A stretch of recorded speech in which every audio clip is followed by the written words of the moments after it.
खुलुमबाय। गोजोन फुंबिलिनि गासैबो बड'लेण्ड बुब्लिनि अनसायगिरिफोरखौ बरायग्रोबाय। दिनै 19 जानुवारि रबिबारनि फान्जामुथिखौ फरायथिनो लादों आं उदांस्रि मुसाहारिया। फान्जामुथिनि गिबियाव दं मेष राशि। माबा मोनसे हाबा मावनायाव सोरनिबा थुलुंगानाय मोनगोन, थांखिसिम सहैनो हागोन। बृष राशि। रांखावरिनि आंखालनि थाखायनो गोबां जिंगा सिनांनो हागौ, जानो लोंनो सुख गैयै जागोन। मिथुन राशि। हरखाब सोरजोंब्ला लोगो मोनफ्लांनो हागौ, गोसोआव गोदान सिमां सुजुगोन।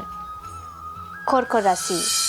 नखराव बयजोंबो गोरोबलायना थानो हागोन, गोसोआव गोथार साननाय फैगोन। सिंह राशि। देहायाव जानाय बेरामफोरा जोबस्रांलांनो हागौ, गोसोखौ गोजोन मोनगोन। कन्या राशि। जेबो मावनो दांनो गोसो जानाय नङा, मोनसे जायगायावनो आरामै थानो गोसो जागोन। तुला राशि।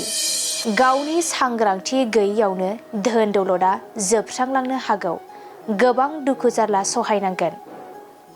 वृश्चिक राशि। रांखावरि आरजिना लानो हागोन, बेफार फालांगियाव मुलाम्फा गोनां जागोन। धनु राशि। नोंथांनि बिबाना गोजौ फारसे जौगालांगोन, दसे समबो जिरायथेनो सम गैयै जागोन। मकर राशि।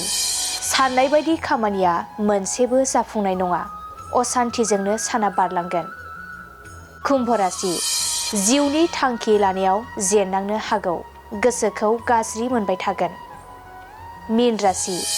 मोजां हाबा मावना बयजोंबो मान होजागोन, गुबुनखौ मोजां गियान होगोन। दिनै सानसेनि राशि फरायथिनायाबो एसेनोसै।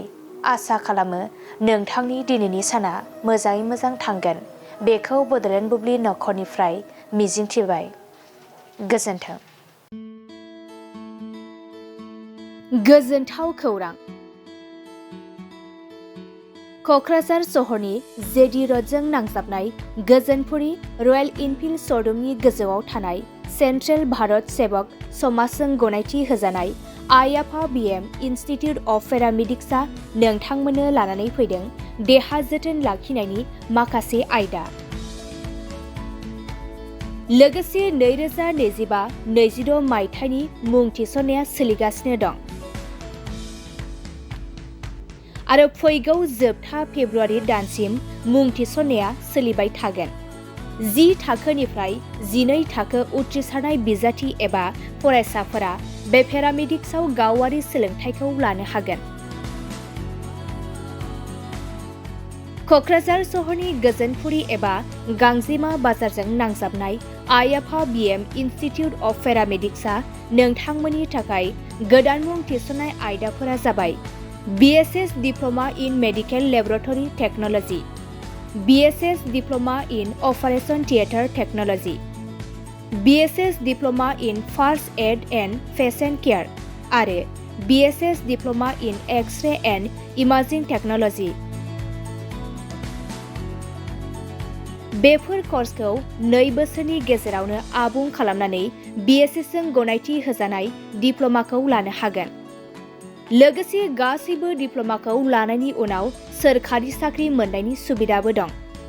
जुदि नोंथांमोना बेफोर कर्सनि थाखाय गोदानै मुं थिसननो गोसो दङब्ला आइ आफा बिएम इनस्टिट्युट अफ पेरामेडिक्सनि 9395899391 एबा 9821663110 मबाइल नम्बराव थोंजों सुलाद लाहरनो हागोन।